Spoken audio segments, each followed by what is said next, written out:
রাজাবাড়ী ইউনিয়নের পারলি নদীটা আমাদের শহীদ প্রেসিডেন্ট জিয়াউর রহমান নিজে খনন করেছিলেন, নিজে উপস্থিত থেকেছিলেন বিধায় আমরা আজকে এই নদীটাকে বেছে নিয়েছি। বিএনপির ৪৭তম প্রতিষ্ঠা বার্ষিকী উপলক্ষে কেন্দ্র ঘোষিত যে সকল কর্মসূচি দিয়েছে সে সকল কর্মসূচি আমরা শ্রীপুর উপজেলা বিএনপি নেতৃবৃন্দ ঐক্যবদ্ধভাবে পালন করার জন্য আজকে আমরা এখানে এসেছি।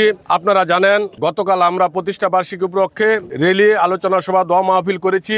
তার ধারাবাহিকতায় আজকে আমরা ঐতিহ্যবাহী রাজাবাড়িতে পারুলিয়া নদীতে মৎস্য অবমুক্তকরণ করতে এসেছি এবং পর্যায়ক্রমে বিএনপির যে কেন্দ্রীয় কর্মসূচিগুলি আছে সেগুলি আমরা পালন করব।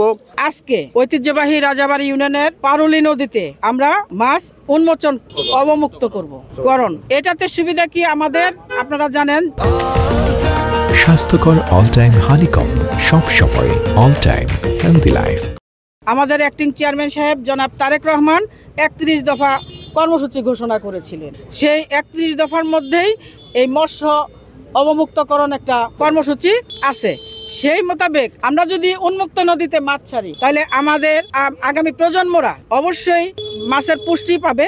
এই জন্যই কিন্তু আজকের এই মাছের কর্মসূচি। শ্রীপুর উপজেলা বিএনপির আমরা যারা আছি আমরা এই কারণে বেছে নিয়েছি। এটা আমাদের এই নদীটা কিন্তু শহীদ প্রেসিডেন্ট জিয়াউর রহমান, আমাদের বিএনপির প্রতিষ্ঠাতা সাবেক প্রেসিডেন্ট, উনি নিজে খনন করেছিলেন। এই পারলি নদী রাজাবাড়ী ইউনিয়নের আমাদের শহীদ প্রেসিডেন্ট জিয়াউর রহমান নিজে খনন করেছিলেন, নিজে উপস্থিত থেকেছিলেন বিধায় আমরা আজকে এই নদীটাকে বেছে নিয়েছি।